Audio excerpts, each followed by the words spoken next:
বলছিলাম আর ঘন্টা তিনেক পরেই রাষ্ট্রপতি নির্বাচনের ভোট গ্রহণ শুরু হবে। বেলা 2টো থেকে বিকেল 5টা পর্যন্ত চলবে। স্বচ্ছ ব্যালট বাক্স 3টি রয়েছে, সেখানে আসলে ভোট গ্রহণ হবে এবং ভোট দেবেন সংসদ সদস্যরা। এই যখন বাস্তবতা, শুরু থেকেই খোঁজখবর রাখছেন সহকর্মী মোহন ইসলাম, যুক্ত হচ্ছেন আমাদের সঙ্গে।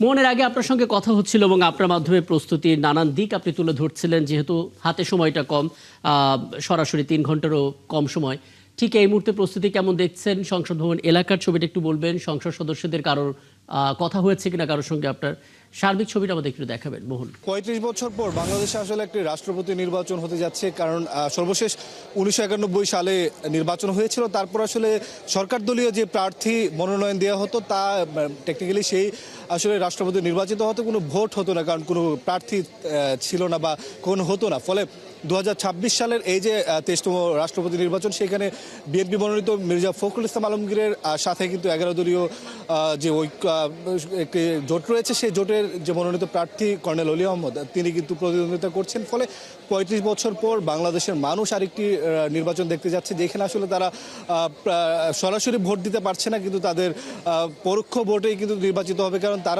তারা যে ভোট দিয়েছে সংসদ সদস্যদের, তারা এই সংসদে এসেছেন এবং সেই সংসদ সদস্যরাই কিন্তু ভোট দিয়ে রাষ্ট্রপতি নির্বাচন করবেন। এবং আপনি জানেন 349 জন ভোটার কিন্তু আপনার এই নির্বাচনে অংশ নিচ্ছে, নির্বাচন কমিশন থেকে আমরা জেনেছি। ফলে এখন পর্যন্ত আপনি জানেন দুপুরে এখানে নির্বাচন অনুষ্ঠিত হবে। এখন পর্যন্ত কোনো সংসদ সদস্যদেরকে আমরা দেখিনি, হয়তো সময় গড়ালে আমরা দেখতে পাবো তারা আসবে এবং তারা এসে কিন্তু এখানে ভোটে অংশ নেবে। এবং আরেকটি বিষয় বলে, এখানে ভোটে অংশ নিলেও আমরা মোটামুটি একটি আনুষ্ঠানিকভাবে বা অনানুষ্ঠানিকভাবে কিন্তু বলাই যায় মির্জা ফখরুল ইসলাম আলমগীর দেশের 23তম রাষ্ট্রপতি হতে যাচ্ছেন। কারণ যেহেতু 70 অনুচ্ছেদের ফলে দলের বাইরে গিয়ে আসলে ভোট দেওয়ার সুযোগ নেই, এবং যারা এমপি রয়েছেন তাদের কিন্তু প্রকাশ্যে ভোট দিতে হবে, তাদের নিজেদের নাম লেখা থাকবে, সাইন করা থাকবে। ফলে তারা কিন্তু তাদের দলের যে মনোনীত প্রার্থী, তাদের বাইরে ভোট দেওয়ার সুযোগ নেই।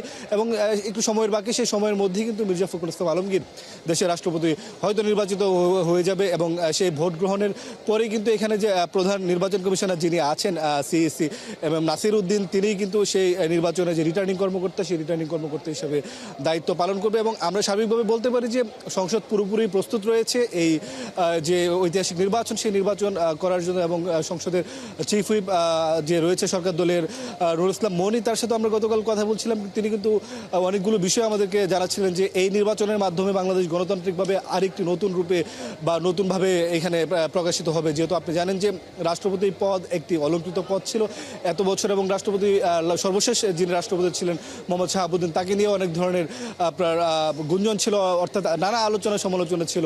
ফলে সালাউদ্দিন মির্জা ফখরুল ইসলাম আলমগীরের মতো বিএনপির যিনি নেতা, দীর্ঘদিন যাবৎ মহাসচিব হিসেবে আছেন এবং বাংলাদেশের অন্যতম একজন পরিচ্ছন্ন রাজনীতিবিদ বলা হয়, তিনি এই নির্বাচনে অংশ নিচ্ছেন।